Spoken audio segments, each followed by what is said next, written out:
Hello everyone, मैं अंजलि पांडे आप सभी का agriculture and GK e learning platform पर स्वागत करती हूं। तो आज हम लोग डिस्कस करने जा रहे हैं एफसीआई मैनेजर का प्रीवियस ईयर क्वेश्चन पेपर जो आपका एग्जाम कंडक्ट हुआ था 2019 में।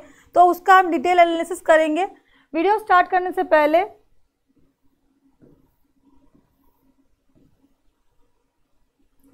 अगर आपने एफसीआई AG2 यानी मैनेजर पोस्ट के लिए अप्लाई किया है तो हम आपके लेके आ रहे हैं एक कंप्लीट कोर्स जिसके अंदर आपको प्रोवाइड किए जा रहे हैं डिफरेंट फीचर्स जैसे कि complete notes as per the syllabus, YouTube classes and इसकी notes, previous year question paper, test series, question bank and also the interview guidance. ये सारे फीचर्स आपको इस कोर्स में अवेलेबल है और just in the cost of 1600 rupees, 1600 की cost पे, इतने मिनिमल कॉस्ट पे आपको ये कोर्स अवेलेबल कराया जा रहा है। अगर आप इस कोर्स में इनरोल करना चाहते हैं तो इसकी जो लिंक है वो आपको डिस्क्रिप्शन बॉक्स में अवेलेबल है। अगर आपको फर्दर कोई और इंक्वायरी है या आपको कोई और डाउट है तो उसमें आपको हमारा पर्सनल कॉन्टैक्ट नंबर भी अवेलेबल होगा डिस्क्रिप्शन बॉक्स में, जिससे आप हमारी मैनेजमेंट टीम से बात कर सकते हैं। Okay,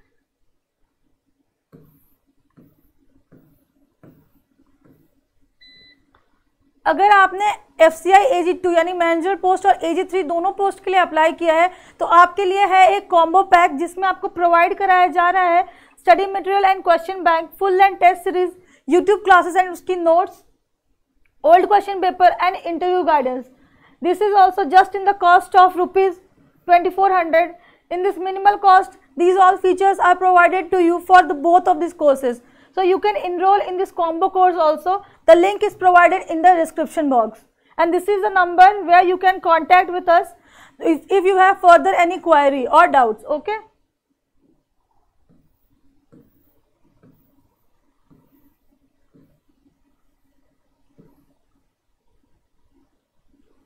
so we'll start the question paper. Okay, from the first of all, the first question is in a vector having two or more target sites in a non-essential portion of the DNA for cloning is known as. Like if you are going for DNA cloning, if there are two or more target sites which are in the non-essential portion of our DNA, then what it is called as? So it is called as the directional cloning. In directional cloning, the vector clone has been cleaved by, it is cut by, there are two cuts provided in that cross-sectional gene which produces the incompatible termini. That incompatible termini goes and join with the compatible termini which is produced by the DNA clone. Okay, and then by this addition and insertion we produce the other clone DNA. So it is a process of cloning where at two different sites the restriction endonuclease cut the sites and produce a incompatible termini. That termini goes and attach with the compatible termini which is produced in the DNA clone. Okay,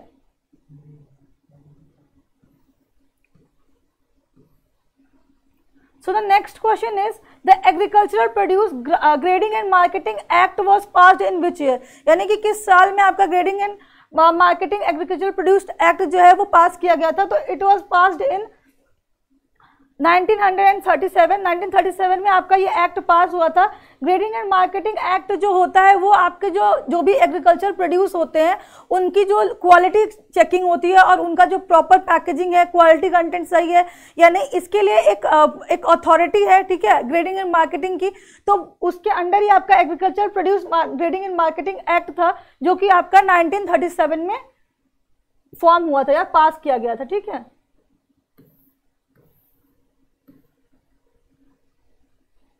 now the third question is which of the following step is not essential for rDNA experiment? यानी कि जब आप rDNA यानी recombinant DNA form कर रहे होते तो इनमें से कौन सा स्टेप है which of the following step is not essential, which is not required? ठीक है, तो अब आपको बता दें कि रिकम्बिनेंट DNA जब हम फॉर्म कर रहे होते हैं, ठीक है। तो रिकम्बिनेंट डीएनए आप कैसे फॉर्म करते हैं कि जब आपके पास एक ऑलरेडी डीएनए प्रेजेंट है, उसमें आपको कुछ डिजायरेबल कैरेक्टर्स उसके अंदर इनकॉर्पोरेट करने हैं, ठीक है।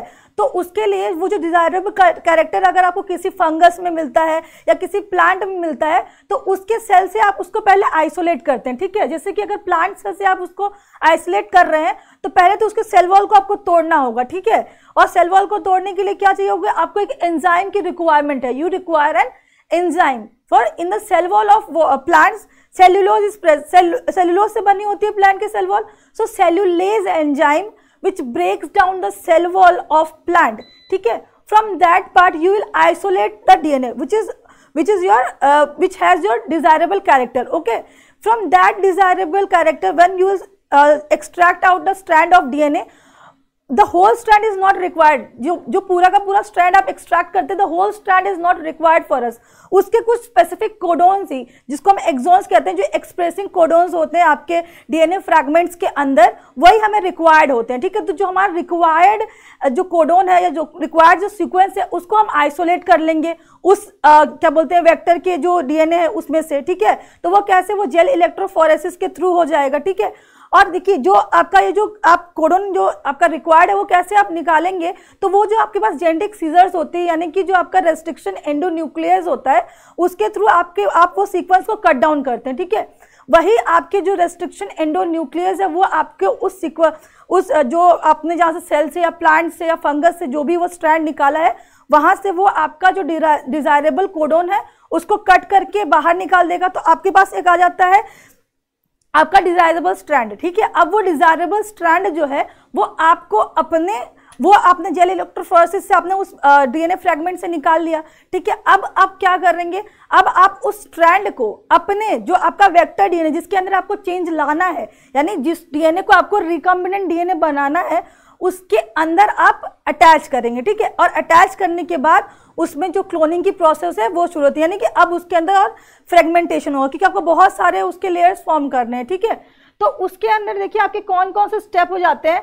पहले तो डीएनए फ्रेगमेंट आपको बनाना है, ठीक है। डीएनए फ्रेगमेंट बनाना जरूरी है क्योंकि देखिए जब आप डीएनए फ्रेगमेंट्स बनाएंगे उसी में आप इनकॉर्पोरेट करेंगे, पूरे एक होलसम में आप इनकॉर्पोरेट नहीं कर सकते। तो डीएनए जनरेशन के लिए आपको डीएनए फ्रैगमेंट्स जनरेट करने होंगे।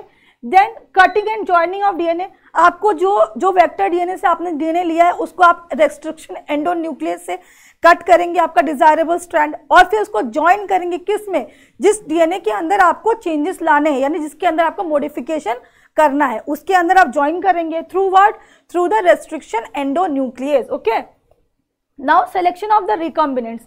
सिलेक्शन ऑफ द रिकॉम्बिनेंट्स का मतलब क्या होता है कि आप ऐसे किसी भी वेक्टर को किसी के अंदर भी आप कंबाइन नहीं कर सकते, ठीक है। अगर आपने एक स्पेसिफिक डीएनए चूज किया है उसके अंदर क्या कौन सा जो आपका लाइक सेलुलोज, या अगर आप प्लांट का सेल से डीएनए ले रहे हैं या फंगस के सेल से डीएनए ले रहे हैं तो वो उसके लिए सूटेबल होना चाहिए। तो आपका जो रिकम्बिनेंट्स है उसका सिलेक्शन भी बहुत ज़्यादा इंपॉर्टेंट होता है। तो ये तो काफ़ी इंपॉर्टेंट स्टेप्स होते हैं। Removal of endonuclease from the DNA fragment, ये इंपॉर्टेंट स्टेप नहीं है। देखिए क्योंकि जो आपका एंडोन्यूक्लियस है ना वो आप अपने डीएनए फ्रैगमेंट से क्यों निकालेंगे, अगर आप उसको निकाल देते हैं तो उसकी जो कटिंग और जॉइनिंग एक वो स्टेप सिर्फ एक बार नहीं होता है, वो स्टेप बार बार मतलब कंटिन्यू होता है मल्टीपल टाइम्स, ठीक है। डीएनए बहुत ही माइक्रोस्कोपिक पार्ट है तो वो जो आपको एंडोन्यूक्लियस है वो रिमूव करने की जरूरत नहीं, it is not the essential part. बाकी ये तीनों पार्ट्स आपके कोर प्रिंसिपल पार्ट्स हैं, ठीक है। तो आपका fourth option removal of endonuclease is not the essential part for the recombinant DNA technology, okay. Fourth question पे आते हैं। फोर्थ क्वेश्चन क्या कह रहा है हमारा, agricultural census is conducted by the ministry of agriculture every how many years with the participation of states and union territories since 1970 as a part of World Agricultural Census Program। यानी कि जो हमारा agricultural census यानी कि जो agriculture की जो जनगणना, जैसे पॉपुलेशन की जनगणना होती है, ठीक है, सेंसस कंडक्ट करा जाता है, वैसे ही हम डेटा कलेक्ट करते हैं एग्रीकल्चर के अंदर, ठीक है। तो जैसे ह्यूमंस में क्या 11 ईयर्स में सेंसस कंडक्ट होता है, बट इन एग्रीकल्चर जो है एग्रीकल्चर का जो डेटा कलेक्ट करते हैं या जो स्टैटिस्टिक्स कलेक्ट होती है वो आपके 5 ईयर्स पे कलेक्ट होती है। So the right answer here is 5, okay. 5 साल पे आपका जो एग्रीकल्चर सेंसस है वो कंडक्ट होता है। और ये आपका इसमें आपकी जो स्टेट्स हैं, इंडिया की जो 28 स्टेट्स हैं और जो आपके यूनियन टेरिटरी यानी 8 यूनियन टेरिटरीज हैं, वो सारे आपके इसमें पार्टिसिपेट करते हैं। और ये जो आपका एग्रीकल्चर सेंसस है ना, ये पार्ट किसका है? वर्ल्ड एग्रीकल्चर सेंसस प्रोग्राम का पार्ट है क्या अपना, आपका एग्रीकल्चरल सेंसस। ठीक,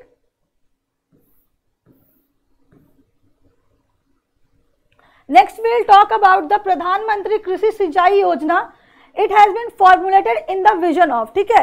तो अब यहाँ पे ये कह रहा है आपसे कि जो प्रधानमंत्री कृषि सिंचाई योजना है वो क्यों लॉन्च की गई थी, यानी कि इसको लॉन्च करने का विजन क्या था, ठीक है। तो यहाँ पे आपके 4 ऑप्शंस दिए हुए हैं। तो 4 ऑप्शंस में आप देखिए कि पहला दिया हुआ है extending the coverage of irrigation, यानी कि आपका जो इरिगेशन का कवरेज एरिया है वो बढ़ाना है, हर खेत को पानी। जब आप इसका लोगो देखेंगे, जब आप इस साइट को ओपन करेंगे तो उस साइट पे ही आपको ये दोनों लाइन लिखी हुई दिखाई देगी, ठीक है। यानी कि आपको सारे क्रॉप्स को आपको पानी पहुंचाना, यानी कि हर every field should have adequate amount of water and the water use efficiency should be increase, यानी कि हर क्रॉप के पास आपका एफिशिएंट वाटर होना चाहिए। ये दोनों जो है आपका फीचर है किसका? प्रधानमंत्री कृषि सिंचाई योजना का ये आपका फीचर है। अब आप ये कहेंगे कि प्रधानमंत्री कृषि सिंचाई योजना जो है वो आपका 1 जुलाई 2015 को लॉन्च किया गया था, ठीक है। इसके ऐसा क्या हो रहा था कि इंडिया में वाटर स्कैर्सिटी बहुत ज़्यादा फेस करी जाती है डिफरेंट स्टेट्स में, ठीक है, जो ड्राईलैंड स्टेट्स है। तो वहाँ पे आप क्या बोलते हैं, प्रधानमंत्री कृषि सिंचाई योजना लॉन्च की गई थी 1 जुलाई 2015 में, ठीक है। अब यहाँ पे देखिए क्या है 6 number question, the enzyme which is used to cut DNA at specific sites to bind with desired DNA and to make recommended DNA in the process of genetic engineering. जैसा मैंने अभी आपको बताया था रिकमेंडेड डीएनए फॉर्मेशन करने के time कि जब भी आप किसी भी वेक्टर से आप डीएनए लेते हैं तो उसके अंदर का जो डिजायरेबल कोडोन है यानी डिजायरेबल पार्ट है वो आपको चाहिए होता है, पूरा का पूरा स्ट्रैंड नहीं चाहिए होता है। तो वो उसका जो काटने का काम है यानी उसको जो कटिंग और क्लीविंग का जो काम होता है वो कौन करता है?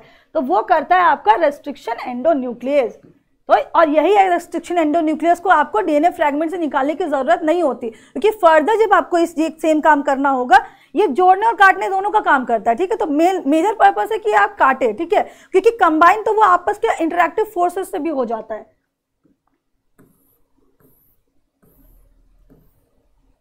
अब यहाँ पे बोला गया है 7th नंबर क्वेश्चन क्या है, which term is suitable for defining the recombinant DNA technology, ठीक है। अब यहाँ पे बोल रहा है कि रिकम्बिनेंट डीएनए टेक्नोलॉजी के लिए आपका जो सुटेबल वर्ड है वो कौन सा होगा? तो yes it is a type of genetic engineering जो हम कर रहे हैं, ठीक है। जीन मैनिपुलेशन कर रहे हैं, बिल्कुल, जो हमारे में जीन्स ऑलरेडी प्रोड्यूस है उसमें हम चेंजेस ला रहे हैं, उसमें मैनिपुलेशन कर रहे हैं, ये भी सही है। तीसरा जेनेटिक मॉडिफिकेशन, अब हमने जब अपने जीन में कोई भी चेंज किया है तो उसको हम अच्छा करने के लिए कर रहे होंगे for sure. So for the modification of the gene also we are just conducting this recombinant DNA technology. So the answer will be all 4। Next question is, for the process of seed DNA synthesis, what is cDNA? cDNA is the complementary DNA. When we talk in biotechnology, when we talk about the complementary DNA, the eukaryotic dash is used as the template for the generation of DNA. Okay, so here I'll discuss with you mRNA, tRNA, rRNA. These are the options. तो पहले तो आप ये समझिए कि जो आपका complementary DNA होता है यूकैरियोटिक सेल्स जिसके अंदर एक वेल डिफाइंड न्यूक्लियस होता है, उसके अंदर क्या प्रेजेंट होता है? उसके अंदर आपके जेनेटिक मटेरियल प्रेजेंट होते हैं, ठीक है। तो जब भी आपको एक कॉम्प्लीमेंट्री डीएनए बनाना है, ठीक है, तो ये जो कॉम्प्लीमेंट्री डीएनए आप बना रहे हैं तो ट्रांसक्रिप्शन के प्रोसेस जब प्रोटीन सिंथेसिस हो रहा होता है तो उसमें क्या होता है कि आपका जो एक डीएनए का स्ट्रैंड होता है, ठीक है, उसमें कोडिंग हो रही होती है और उस कोडिंग में कौन आपका हेल्प करता है? mRNA। mRNA is the messenger RNA. और जो tRNA होता है, जो tRNA है वो जो कोड्स है ना, जो कोड आपके mRNA आपके कॉम्प्लीमेंट्री डीएनए पे कोड कर ले ज्वाइन करता है, उसको डिकोड करने का काम करता है क्या? tRNA। और rRNA is the ribosomal RNA. But यहाँ पे जो आपका जो स्ट्रैंड कॉम्प्लीमेंट्री डीएनए सिंथेसिस करने का जो काम करता है वो आपका मैसेंजर आरएनए ही करता है, ठीक है, यानी कि mRNA। Next question is which of the following is beneficial microorganism as far as dairying is concern, यानी डेयरी इंडस्ट्री में जो है आपका जो वो कौन सा बेनिफिशियल माइक्रो ऑर्गेनिज्म है, ठीक है। तो यहाँ पे आप देखिए कि जो लैक्टिक एसिड है वो तो कंपाउंड है जो आपको डेयरी प्रोडक्ट्स में मिलता है, ठीक है। एस्परजिलस एक फंगस है जो कि आपके जो क्या बोलते हैं एक नेगेटिव इफेक्ट देता है, इन्फेक्शन क्रिएट करता है, ठीक है। नाइट्रोसोमोनास क्या करता है, नाइट्रोसोमोनास आपको नाइट्रोजन फिक्सेशन का बैक्टीरिया है एक। तो फाइनली द लैक्टोबैसिलस, यानी कर्ड, योगर्ट, ये सारे चीजों में आपको लैक्टोबैसिलस जो बैक्टीरिया जो कि एक बहुत ही बेनिफिशियल बैक्टीरिया है वो आपको मिलता है किसमें, आपका डेयरी प्रोडक्ट्स में, ठीक है। The right answer is lactobacillus. Moving further, 10th question क्या है, what is the name of the group which leads to spoilage of food having high sugar and salt concentration, जैसे कि Honey, fruit, dry fruit, jams and soya sauce. So which are those agents, like which are those microbes जो कि which are creating spoilage in the food which has salt and sugar, like honey, dried fruit, jams and soya sauce. So here the Zygosaccharomyces and Debromyces and Zygosaccharomyces are those compounds which create spoilage. These are those compound, they will only affect where ये दोनों जो आपके जो bacteria, ये जो दोनों fungus है ना, ये आपके वहीं पे आपका इफेक्ट करते हैं जहाँ पे सॉल्ट और स्टार्च कंटेंट होता है, ठीक है, क्योंकि इनको सर्वाइव करने के लिए सुक्रोज चाहिए होता है, ठीक है। तो ये दोनों जो है आपके, ये राइट आंसर है, ठीक है। So the Zygosaccharomyces and Debromyces are those which creates the spoilage in the food having salt and sugar content. Now we will talk about which of the following are the common microorganism infecting grains in storage. Okay, so here you have given 4 options. In these 4 options, the Aspergillus and Penicillium. Okay, the Aspergillus and Penicillium are those microorganisms which creates the spoilage in the stored grains. When you store the grain in warehouse, these are those microorganisms which create the spoilage. The Aspergillus, there are 2 species of Aspergillus niger and one Aspergillus flavus. They'll create the infection. Okay, they create infection in human body. So these are those microorganisms which creates infection. So next we will talk about 12th number question. Under which ministry National Food Security Act enacted in 2013, यानी कि आपसे पूछ रहा है कि जो आपका NFSA है वो किस मिनिस्ट्री के अंदर इनेक्ट हुआ था 2013 में। तो इसका आंसर है आपका ministry of consumer affairs, food and public distribution. अब यहाँ पे देखिए NFSA की अगर हम बात करते हैं तो NFSA जो है आपका वो किस लिए इनेक्ट, यानी कि ये जो आपका स्कीम है ये क्यों बनाया गया था। तो ये स्कीम आपको एक न्यूट्रिशनल वैल्यू प्रोवाइड करने के लिए, यानी कि सबको प्रॉपर क्वांटिटी में खाना अवेलेबल हो सके एंड जो आपका जो क्वालिटी, जो आपको जितना भी वो फूड न्यूट्रिशन है उसको लो प्राइस पे, यानी लोअर कॉस्ट पे एक प्रॉपर क्वांटिटी जो आपके सर्वाइवल के लिए, यानी आपके हंगर को फुलफिल करने के लिए रिक्वायर्ड है, वो ये स्कीम प्रोवाइड करती है, ठीक है। तो यहाँ देखिए यहाँ पे क्या दिया हुआ है, यहाँ पे दिया है under the given option which of the following is the provision under NFSA, यानी NFSA के अंदर जैसे मैंने आपको बताया कि आपको जो फूड ग्रेन्स है वो प्रोवाइड किए जा रहे हैं किस पे, एक अप्रोप्रिएट क्वांटिटी में और कम अमाउंट में, ठीक है। तो उसमें आपका जो राइस है, अगर आपको 1 kg राइस चाहिए है तो वो आपको 3 रुपीज पर kg मिलेगा, और वीट जो वो 2 रुपीज पर kg मिलेगा। कोरस ग्रेन जैसे कि मेज हो गया, पर्ल मिलेट हो गए, सॉर्गम वगैरह, ये सारे 1 रुपीज पर किलो मिलेंगे। तो ये जो आपके हैं ये एक स्टैंडर्ड जो है वो क्रिएट किया गया था NFSA के अंदर, ठीक है, ताकि जो पब्लिक है उसको जो फूड है वो प्रॉपर क्वांटिटी और कम कॉस्ट पे अवेलेबल कराया जा सके। Next 14th number question, which was the very initial act in India that provides the protection from adulteration, contamination of food that may lead to health risk or of consumer as foodborne illness. So when we talk about adulteration, what was the first act? what was the first act that provide protection? Like in India there are various acts formed to provide the protection from insects, diseases and everything. So अब adulteration के case में वो कौन सा act था जो launch किया गया था जो कि प्रोटेक्शन प्रोवाइड करता है किससे? एडल्ट्रेशन से, ठीक है। तो पहला एक्ट कौन सा था? तो पहला एक्ट जो है वो आपका था prevention of food and adulteration, that PFA act in 1953. This was the first step, यानी initial, the very initial act, ये बहुत ही जो एकदम स्टार्टिंग स्टेज का जो एक्ट था वो यही था, यानी food prevention of food adulteration act.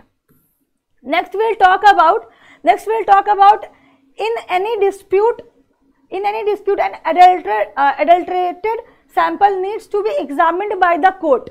The Central Food Laboratory gives its final opinion on the subject under which given option is not the Central Food Laboratory. ठीक है, यहाँ पे देखिए क्वेश्चन क्या कह रहा है कि अगर आपको लगता है कि किसी भी सैंपल में आपको सैंपल में एडल्ट्रेशन किया गया है, ठीक है, अगर किसी भी सैंपल में आपको लगता है एडल्ट्रेशन किया गया है तो उसको आप कहाँ सेंड करते हैं?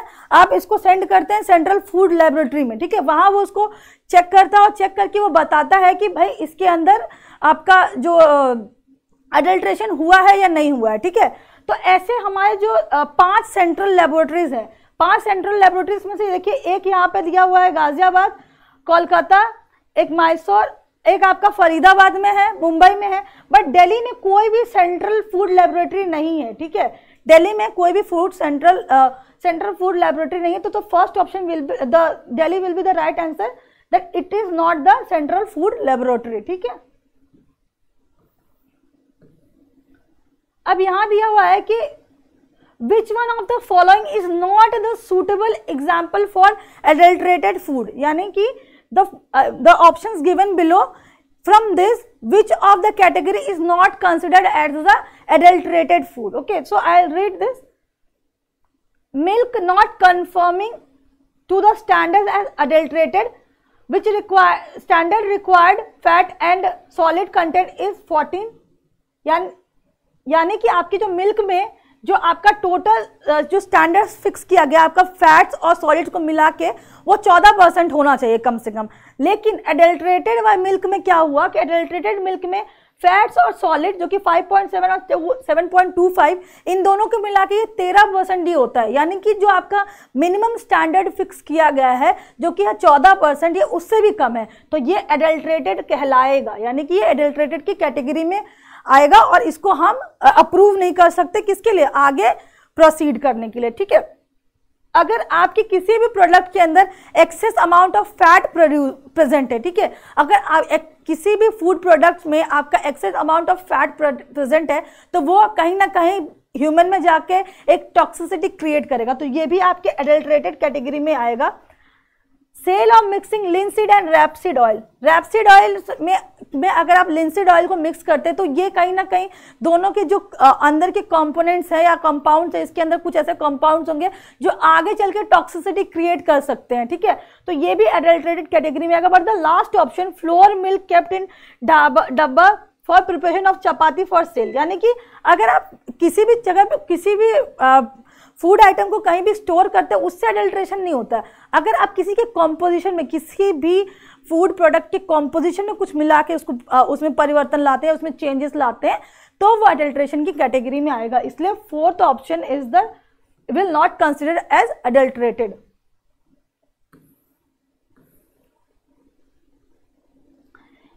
Here 17 number question, what is the penalty provision for adulterated food but not injurious and not within the prescribed specification or misbranded or non-injurious adulterant or preventing a food inspector from drawing samples or in exercising of his duty? Okay, so यहाँ पे ये आपसे एक question पूछा गया है कि अगर आपके किसी भी फूड प्रोडक्ट में एडल्ट्रेशन पाया गया है, ठीक है, जो हमारे फूड इंस्पेक्टर होते हैं उन्होंने अगर पाया कि आपके किसी भी फूड प्रोडक्ट में किसी भी तरह का जो है एडल्ट्रेशन है, भले ही वो पॉइजनस ना हो या कोई ब्रांड के अंदर मिसलीड ना कर रहा हो, बट उसके अंदर एक एडल्ट्रेशन तो है, एडल्ट्रेशन तो हार्मफुल है, तो बताइए कि आपको कौन सी पेनल्टी प्रोविजन देखने को मिलेगी, यानी कि कौन सी पेनल्टी प्रोविजन है जो आपको फेस करनी पड़ेगी अगर आप किसी भी प्रोडक्ट में एडल्ट्रेशन करते हैं तो यहाँ पे जो आपका राइट आंसर है वो है कि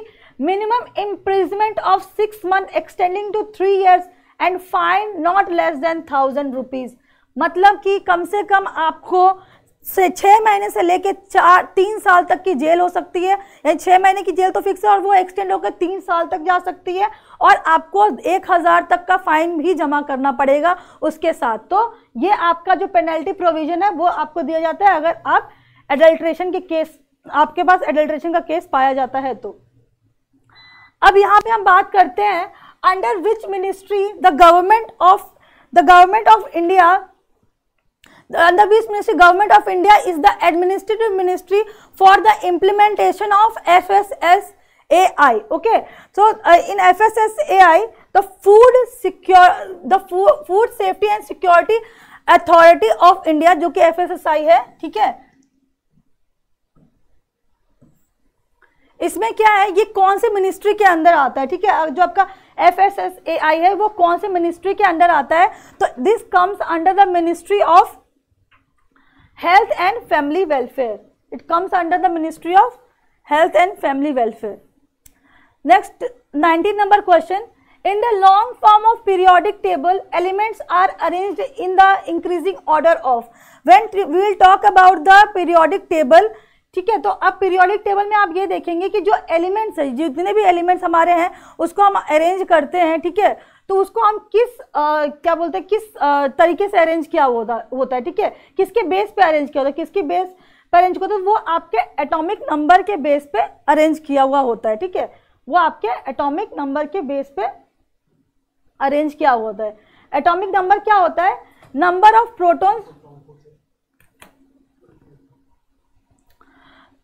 तो एटॉमिक नंबर आपका क्या है कि atomic number are the number of protons present in a shell, ठीक है, किसी भी एलिमेंट में नंबर ऑफ प्रोटॉन्स जितने प्रेजेंट है वो आपका एटॉमिक नंबर कहलाता है। और एटॉमिक मास जो है, एटॉमिक मास जो होता है वो number of protons and number of neutrons जो एक आपके एलिमेंट्स के अंदर प्रेजेंट है वो आपका नंबर ऑफ उसको आप एटॉमिक मास कहते हैं। लेकिन जब आप पीरियोडिक टेबल के बारे में बात कर रहे होंगे तो पीरियोडिक टेबल में जो आपके एलिमेंट्स है वो इंक्रीजिंग एटॉमिक नंबर के हिसाब से अरेंज्ड रहते हैं, ठीक है।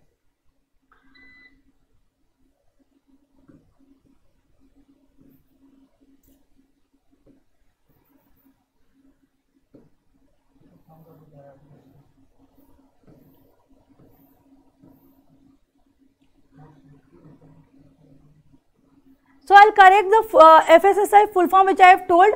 The full form of FSSAI is the Food Safety and Standardization Authority of India. That is the full form of Food Safety and Standard Authority of India. This is the full form of FSSAI.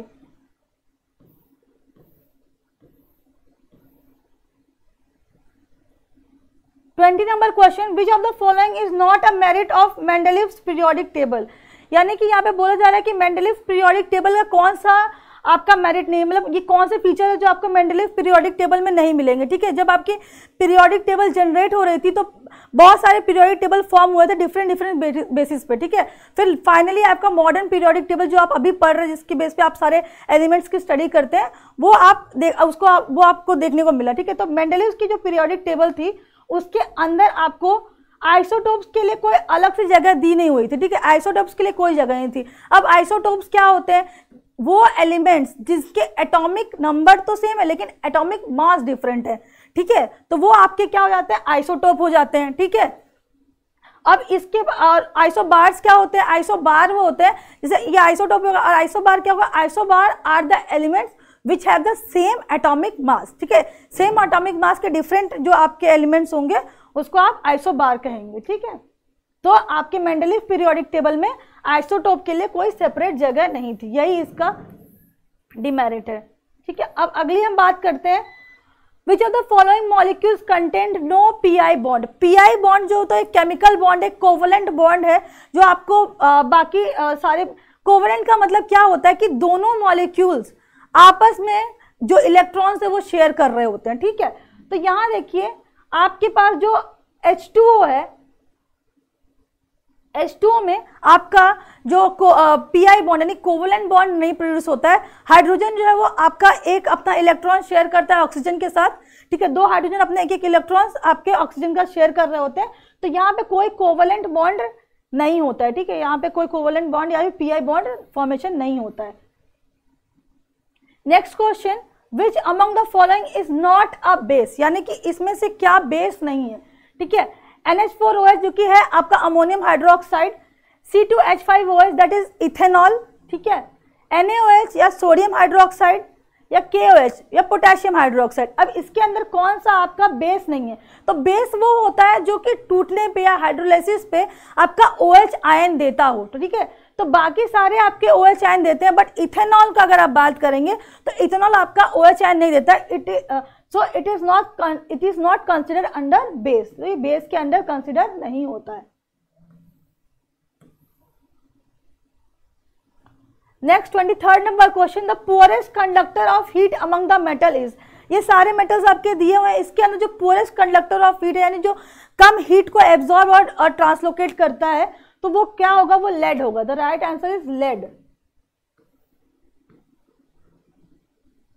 अब यहां देखिए 24 number question, which of the following hydrocarbons is liquid at room temperature, यानी कि room temperature पे कौन सा hydrocarbon है जो कि लिक्विड स्टेट में होता है।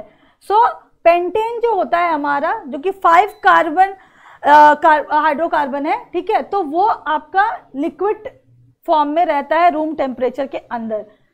Next question is, which of the following alkali is used to in manufacture of polythene. So अगर आपको पॉलीथीन का मैन्युफैक्चर करना है तो आपको कौन सा क्या बोलते हैं एल्कलीन की रिक्वायरमेंट है, तो पॉलीथीन के अंदर देखिए polyethene, so it makes polythene, okay. तो जब आप इथीन एल्कीन का आप पॉलीमराइजेशन करते हैं तो आपको जो कंपाउंड यानी मैन्युफैक्चर होता है वो क्या होता है, पॉलीथीन होता है।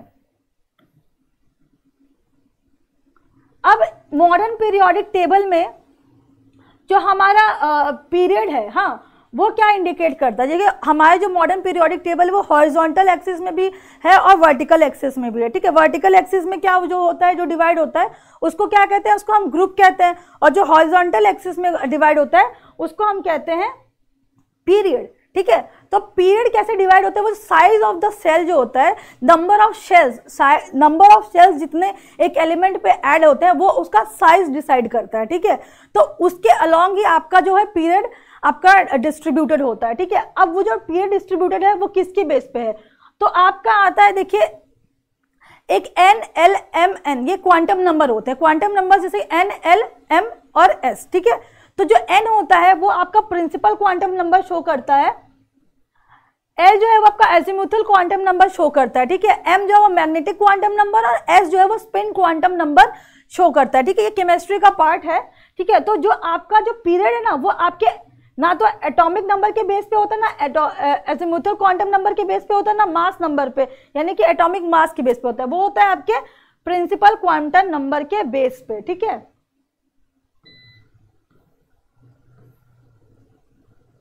The correct order of boiling point of primary, secondary and tertiary alcohol is, यानी कि जो आपका प्राइमरी, सेकेंडरी और टर्शरी अल्कोहल है उनकी बॉइलिंग पॉइंट क्या होगी, ठीक है। तो जैसे कि आपकी बॉइलिंग पॉइंट जो है वो सरफेस एरिया पे डिपेंड करती है, ठीक है। जो आपकी बॉइलिंग पॉइंट है that depends upon the surface area. तो primary alcohol has the largest surface area with compare to tertiary, okay. So the second option, like first degree, second degree and third degree, primary and then secondary, then tertiary. This will be the correct order of boiling point in alcohols. So how much percent of alcohol does fermented liquid wash contain? Okay, what is fermented liquid wash? So fermented liquid wash is the when we ferment the molasses, like Saccharomyces cerevisiae is that fungus which we ferment, okay. We produce that liquid wash which is used for cleaning and sanitization, okay, for dark stains, जो dark stain आपके coffee, T, इसके जो आपके गाढ़े दाग लग जाते हैं, इसको साफ करने के लिए जब आपका ये फर्मेंटेड लिक्विड वॉश बनाया जाता है, ठीक है। तो इसके अंदर ये पूछ रहा है कि कितना % एल्कोहल प्रेजेंट होता है। तो इसके अंदर जो एल्कोहल है वो आपका 15 से 18% प्रेजेंट होता है, ठीक है। 15 से लेकर 18% एल्कोहल इसके अंदर प्रेजेंट होता है।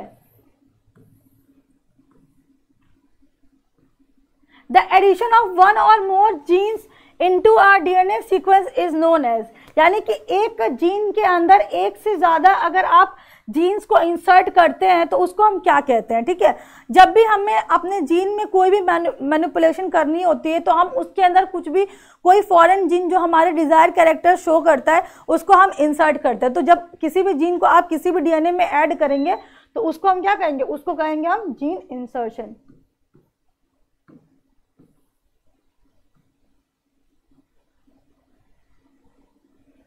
Now we'll talk about entomology is the science which deals with, okay, so entomology जो है वो साइंस है आपका, वो डील करता है इंसेक्ट्स की स्टडी से, ठीक है। एंटोमोलॉजी जो है वो एक ग्रीक वर्ड है जो डिवाइड होता है एंटोनोम से, एंटोनोम का मतलब insect and logos that mean study, okay. तो एंटोमोलॉजी जो है इंसेक्ट्स की स्टडी करता है। अगर आप बर्ड्स की स्टडी की बात करेंगे तो वो ऑर्निथोलॉजी होता है जो बर्ड्स की स्टडी करता है। माइक्रोबायोलॉजी जो होती है वो माइक्रोब्स की स्टडी करती है एंड हेलिमेंथोलॉजी जो होती है वो आपकी स्टडी करती है पैरासिटिक वर्म्स के बारे में, ठीक है।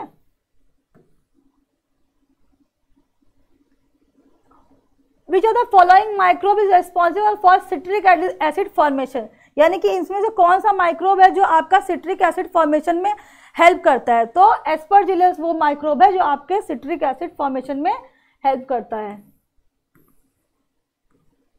Next we'll talk about 32 number question. Which of the following is not a principle of plant disease control? When we talk about plant disease control in plant pathology, so we have various principles, okay. In that first avoidance, eradication and exclusion, ये तीनों जो है ये तीनों आपके plant disease control के principal के under आते हैं, ठीक है। या तो आप वो कंडीशन अवॉइड कीजिए जिसके अंदर आपके जो भी डिजीज क्रिएटिंग पैथोजेंस है वो जर्मिनेट हो सके, ठीक है। इरेडिकेट करने का कुछ प्रोसेस होता है जैसे केमिकल प्रोसेस जिससे आप उससे अपने प्लांट को प्रोटेक्ट कर सकें। तीसरा एक्सक्लूजन, वो वैरायटी ही मत ग्रो कीजिए जो कि ज़्यादा ससेप्टेबल है किसके लिए, उस डिजीज के लिए, ठीक है। बट टॉलरेंस अगर आप कहते हैं तो टॉलरेंस आपके डिजीज कंट्रोल का पार्ट नहीं है, ठीक है। डिजीज कंट्रोल का मतलब क्या कि वो डिजीज आपके प्लांट में इन्फेस्ट हो सकती है। टॉलरेंस का क्या है कि अगर आपका प्लांट के अंदर वो रेजिस्टिवनेस है यानी कि वो आप खुद को प्रोटेक्ट कर सकता है, तो ये आपके डिजीज कंट्रोल प्रिंसिपल्स के अंदर नहीं है, प्लांट डिजीज कंट्रोल प्रिंसिपल्स के अंदर नहीं आता है। Next question is, in India maximum production of wheat accounts approximately what % of total Indian wheat production, यानी कि अगर इंडिया का कोई स्टेट है ऐसा या कोई ऐसा रीजन है जो कि सबसे ज्यादा व्हीट प्रोड्यूस कर रहा है तो वो इंडिया में होल टोटल या थ्रू आउट इंडिया का मिला के टोटल व्हीट प्रोडक्शन का कितना % है, ठीक है। तो वो आपका 32% है टोटल व्हीट प्रोडक्शन के इंडिया के, ठीक है। अगर इंडिया में 100% व्हीट प्रोड्यूस हो रहा है तो कोई एक पर्टिकुलर रीजन है जो कि मैक्सिमम यील्ड प्रोड्यूस कर रहा है और मैक्सिमम कितना है 32% है, ठीक है।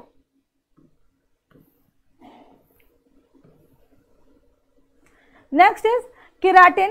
केराटिन क्या है, एक स्ट्रक्चरल प्रोटीन है, ठीक है। Keratin is a structural protein which is present in, this is a question, so you are given 4 options, wool, hair, silk and all of the above. तो ये सारे के अंदर जो प्रोटीन प्रेजेंट होता है उसको हम केराटिन कहते हैं। So keratin is produce in all, present in all this.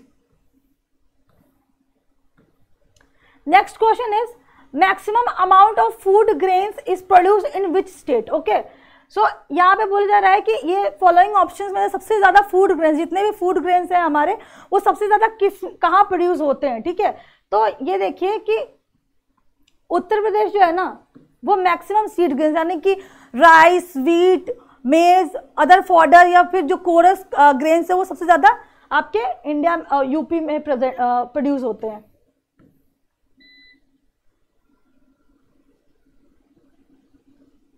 Next we'll talk about amount of rice produced in the amount of rice produced in in which state, या maximum amount of rice किस जगह पे produce होता है, तो सबसे ज्यादा rice आपका प्रोड्यूस होता है वेस्ट बंगाल में, एंड देन उसके बाद उत्तर प्रदेश में सबसे ज्यादा राइस प्रोड्यूस होता है, ठीक है। So West Bengal produces the maximum amount of rice. Next will talk about the maximum amount of pulse produce in which state. So सबसे ज्यादा पल्सेस कहाँ पे प्रोड्यूस होते हैं इंडिया में। ऐसे तो फर्स्ट पोजीशन की अगर बात करें तो वो राजस्थान है, बट राजस्थान ऑप्शन में नहीं है, तो ऑप्शन के हिसाब से आपका राइट आंसर क्या होगा, Madhya Pradesh. Madhya Pradesh is the second position which holds करता है मैक्सिमम प्रोडक्शन इन पल्स के अंदर। सबसे ज्यादा राजस्थान में होता है, उसके बाद मध्य प्रदेश में, बट ऑप्शन के हिसाब से सबसे ज्यादा जो प्रोडक्शन पल्सेस का कहाँ है वो आपका मध्य प्रदेश में है, ठीक है।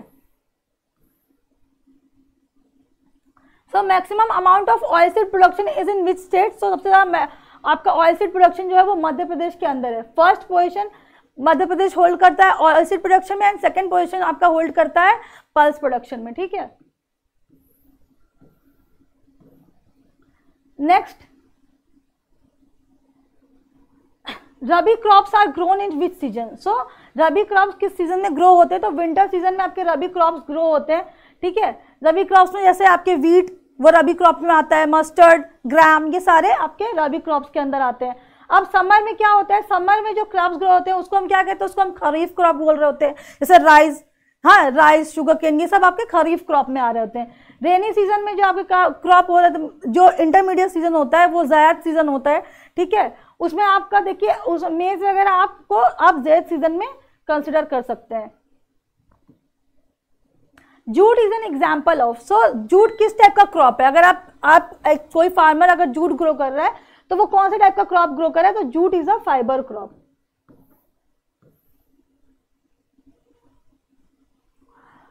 विच of the following is the smallest order of insect, यानी कि इस सारे ऑप्शंस में से सबसे स्मॉलेस्ट ऑर्डर कौन सा है, तो जो आपका ज़ेरोप्टेरा है, ज़ेरोप्टेरा सबसे छोटा ऑर्डर है, ठीक है, किसमें, इंसेक्ट्स के अंदर।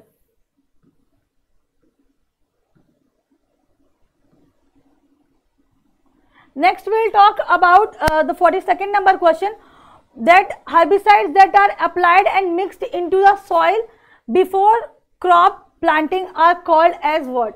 ठीक है, आपके जो herbicides हैं वो आपके डिस्क्राइब क्लासीफाई किए जाते हैं कि वो किस टाइम पे इम्प्लीमेंट किए जा रहे हैं सॉइल्स के अंदर, ठीक है। उसके बेस पे आपकी जो herbicides हैं वो pre emergence, post emergence, broadcast and pre plant herbicide के अंदर, प्री प्लांट इनकॉर्पोरेट के अंदर आपके जो है क्लासिफाई किए जाते हैं। तो जब हर्बिसाइड्स को हम कभी भी सॉइल के अंदर मिक्स कर देते हैं, ठीक है, जब सॉइल का हम प्रिपरेशन कर रहे हैं और हम उसके अंदर उसको मिक्स करते हैं और उसके बाद हम अपने सीड्स को ग्रो करते हैं ना, उसके बाद हम लोग सीड डालते हैं उसके अंदर, तो वो हमारा प्री प्लांट इनकॉर्पोरेट होता है, जो कि फ्लूक्लोरिन जो होता है वो हम क्या करते हैं, फ्लूक्लोरिन को हम सॉइल में पहले ही मिक्स कर देते हैं, ठीक है। और उसके बाद आपका जो सॉइल है उसको प्रिपेयर करते हैं और उसके बाद उसमें सीड इनकॉर्पोरेट, सोइंग का काम उसके बाद होता है, ठीक है।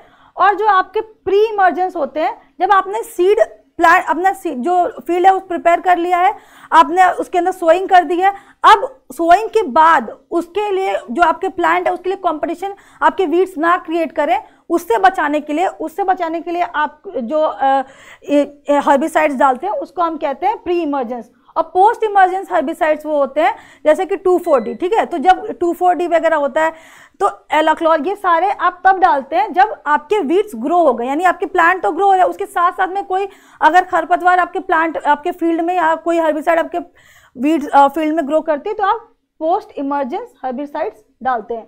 तो पहले यहाँ पे अगर इसका राइट आंसर आपका होगा प्री प्लांट इनकॉर्पोरेट्स।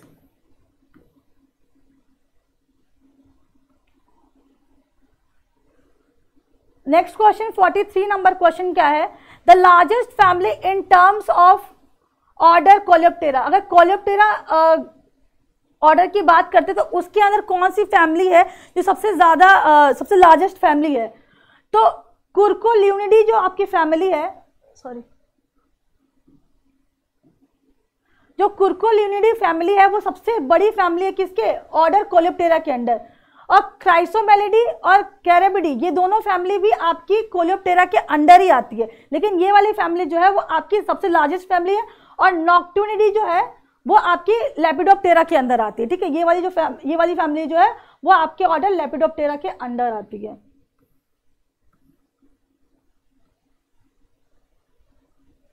सो यहाँ पे नेक्स्ट क्वेश्चन है, first transgenic crop resistant to Manduca sexta was, यानी कि जो मेंडुका सेक्टा है, ठीक है, ये मेनली ये एक आपका पैथोजन है जो मेनली जो सोलेनेसी क्रॉप्स होती हैं, जैसे आपके टोमेटो हो गया, पोटैटो, टोबैको, ये सारे के अंदर जितने भी सोलेनेसी क्रॉप्स हैं आपकी, उस पर सबसे ज़्यादा इफेक्ट करता है। तो पहला जो ट्रांसजेनिक क्रॉप बनाया गया था किसके अगेंस्ट, जो कि रेजिस्टेंट था मेंडुका सेक्टा के अगेंस्ट, तो वो था आपका टोबैको, ठीक है। Next question is which member of honey bee colony produce the royal jelly, यानी कि जब आप एपीकल्चर पढ़ रहे होंगे या एपीकल्चर में आपने देखा होगा कि जो रॉयल जेली प्रोड्यूस होती है वो आपके वर्कर बीज ही प्रोड्यूस कर रहे होते हैं, ठीक है, जो वर्कर बीज होते हैं वो रॉयल जेली प्रोड्यूस कर रहे होते हैं। अब यहाँ पे देखिए क्वेश्चन पूछा है 46 number question, which of the following insect is the transmitter of viruses into the plants, यानी कि अगर आपके वायरस को प्लांट के अंदर ट्रांसमिट होना है या प्लांट्स के अंदर फैलना है तो उसको कौन से वेक्टर्स चाहिए होंगे। वायरस सिर्फ खुद जाके बिना किसी वेक्टर के वायरस कभी भी इन्फेक्शन क्रिएट नहीं कर सकता, because it is interlink between living and non living. अगर वायरस सिर्फ अकेला आइसोलेटेड फॉर्म में है तो वो उसका एग्जिस्टेंस बिल्कुल भी नहीं है, ठीक है, तो उसको एक वेक्टर चाहिए होता है जिसके थ्रू वो जाके अपना लाइफ साइकिल आगे प्रोसेस कर सकता है, ठीक है। तो उसमें क्या क्या आपके वेक्टर्स हो सकते हैं, तो aphids, plant hopper and white fly, ये तीनों वेक्टर हैं जिसके अंदर वायरस घुसता है और फिर वो अपने जो भी इन्फेक्शन है वो प्लांट में क्रिएट करता है। Next, destructive insect and paste act in India comes into operation in, यानी किस साल में आपका destructive insect and paste act India में शुरू हुआ था, ठीक है, तो ये आपका 1940 में शुरू हुआ था। अब यहाँ पे बात 48 नंबर क्वेश्चन क्या कह रहा है, insecticide act 1968 was enacted on, so insecticide act जो है वो 1968 में आपका इनेक्ट हुआ था, बट वो किस डेट पे इनेक्ट हुआ था ये क्वेश्चन पूछ रहा है, तो वो आपका 2 सितंबर 1968 को इनेक्ट हुआ था, ठीक है। Now the 49 number question, the toxicity of BHC insecticide is due to, okay, तो जो आपका BHC इंसेक्टिसाइड है उसको हम लिंडेन कहते हैं, लिंडेन के नाम से आपको ये इंसेक्टिसाइड मिलेगा, ठीक है, बेंजीन हेक्साक्लोराइड, ये आपका फुल फॉर्म है इसका, तो ये एक गैमेक्सेन फॉर्म में होता है, यानी कि जो इसका गामा आइसोमियर है वो आपका जो टॉक्सिसिटी, जो एक इंसेक्ट के अंदर जो टॉक्सिसिटी क्रिएट होती है ना, वो इसके गैमा आइसोमियर के वजह से होती है, ठीक है, तो right answer will be gamma isomer. 50 number question में देखिए क्या है, the predominant sugar in the insect haemolymph is, अब हीमोलिम्फ क्या होता है, जैसे ह्यूमंस में जो सर्कुलेट होता है पूरे बॉडी में वो ब्लड है, ठीक है, उसी तरह जो एनिमल्स होते हैं उनकी बॉडी में जो ब्लड सर्कुलेट हो रहा होता है उसको हम क्या कहते हैं, हीमोलिम्फ कहते हैं। और हीमोलिम्फ में जो आपका शुगर प्रेजेंट होता है, या सबसे ज्यादा शुगर जो प्रेजेंट होता है वो आपका होता है ट्राइहेलोज, हाँ, ट्राइहेलोज जो आपका शुगर होता है वो आपके इंसेक्ट हीमोलिम्फ में प्रेजेंट होता है। जो DDT है आपका, ठीक है, DDT mainly affects the system of insect body, ठीक है, देखिए DDT अभी बैन कर दिया गया, जनरल DDT स्प्रे किया जाता है मस्कीटोज वगैरह के लिए, बट वो बहुत ज़्यादा नर्वस, जब आप उसको इनहेल करते हैं, ह्यूमंस भी इनहेल करते हैं और तो उनके लिए इन्फेक्शियस है, तो इसलिए DDT बैंड है। बट अगर इंसेक्ट्स की बात करें तो इंसेक्ट्स की बॉडी का जो नर्वस सिस्टम है उसको ये अफेक्ट करता है, ठीक है, तो उसकी वजह से जो आपका इंसेक्ट कंट्रोल करने में ये इफेक्टिव होता है। नेक्स्ट क्वेश्चन है 52 number question, a minimum period of how many year is to be taken before assessing the effectiveness of an bio control agent, यानी कि कितना समय आपको चाहिए लेना होता है एक बायो कंट्रोल एजेंट को चेक करने से पहले। अगर आप कहीं पे भी एक बायो कंट्रोल एजेंट डाल रहे हैं तो मिनिमम कितने साल आपको उसको एसेस करना पड़ता है, तो वही उसको चेक करना पड़ता है, तो वो कितने साल होता है आपका, कम से कम आपको 1 साल तो चाहिए ही उसको एसेस करने के लिए। 1 साल वो आपके एसेस के अंदर रहेगा, आप उसको चेक करेंगे, उसके बाद ही आप उसको कहीं पे भी इम्प्लीमेंट या इनकॉर्पोरेट कर सकते हैं। जो आपका बैसिलस थुरिंजिनेसिस है reported by the Berliner from, यानी ये जो बैसिलस थुरिंजिनेसिस है आपका, जो बीटी कॉटन जिससे आज जो जीन बनता है बैसिलस थुरिंजिनेसिस के अंदर से आप cry 1AC cry 2AC gene आप इनको निकालते हैं और फिर आप बीटी कॉटन वगैरह बनाते हैं। तो जो आपका बैसिलस थुरिंजिनेसिस वो पहली बार किसमें आपका रिपोर्ट किया गया था, तो वो इपेस्टिया स्पीशीज के अंदर आपका देखा गया था। ठीक है, जनरली ये वीवियल्स जो होते हैं ना, वीवियल्स इसी के अंदर आते हैं, जो आपके वीवियल्स हैं, वीवियल्स जो इंसेक्ट है वो आपके इपेस्टिया स्पीशीज के अंदर आते हैं। Next question is current location of IRRI यानी कि international rice research institute. International rice research institute कहाँ पे लोकेटेड है ये पूछ रहा है आपसे, तो इसका राइट आंसर है लॉस बेनोस फिलीपींस, यानी कि लॉस बेनोस फिलीपींस में ही आपका IRRI का जो है हेडक्वार्टर है। ठीक है,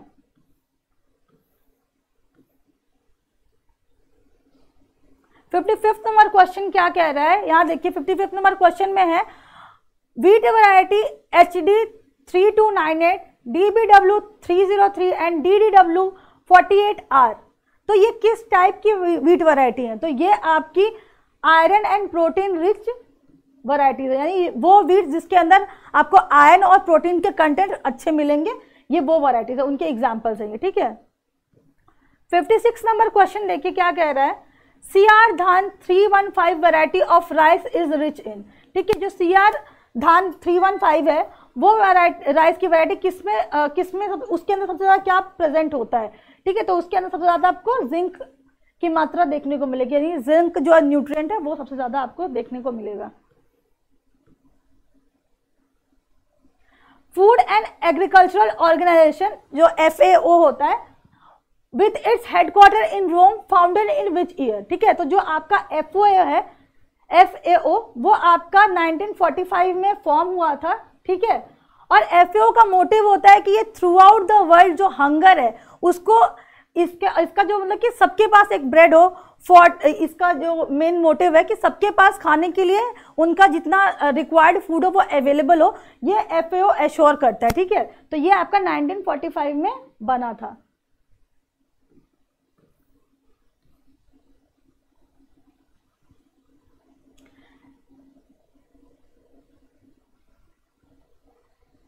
next question 58 number question, what is the time limit to get information under RTI act 2005। अगर आप देखेंगे कि RTI क्या है, राइट टू इंफॉर्मेशन एक्ट। ठीक है, अगर आपको किसी भी जगह से आपको इंफॉर्मेशन गैदर करनी है, किसी भी अगर आपको किसी भी के ऊपर डाउट है या फिर कोई भी चीज़ आपको उसके बारे में पर्टिकुलर या करेक्ट इंफॉर्मेशन चाहिए तो आप RTI फाइल करते हैं। ठीक है, तो यहाँ पे बोल रहा है कि कितना टाइम लिमिट है, यानी कि कितने समय के अंदर आपको जो है आपके जो डिटेल्स है, आपका इंफॉर्मेशन है वो आपको मिल जाएगी।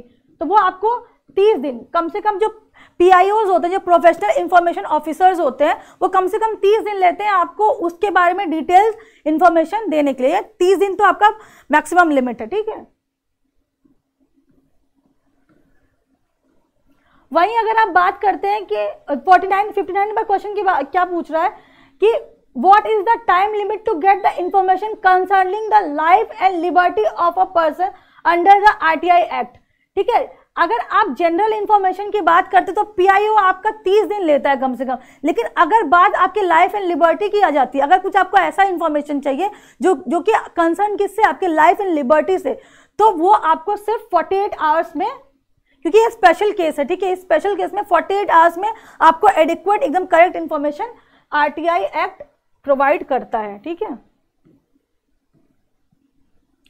सो the last question is the facility of national portability of ration card is known named as. So जो आपका राशन कार्ड प्रोवाइड कराया जाता है, तो जो national portability of ration card, इसकी जो फैसिलिटी, इसको क्या नाम दिया गया है, तो इसका one nation one ration card is the name given to the facility of national portability of ration cards। Okay, so this was the last question. Hope all the questions are clear for you. Thank you for watching agriculture and GK, और आप अपनी preparation अच्छे से करते रहिए। All the best.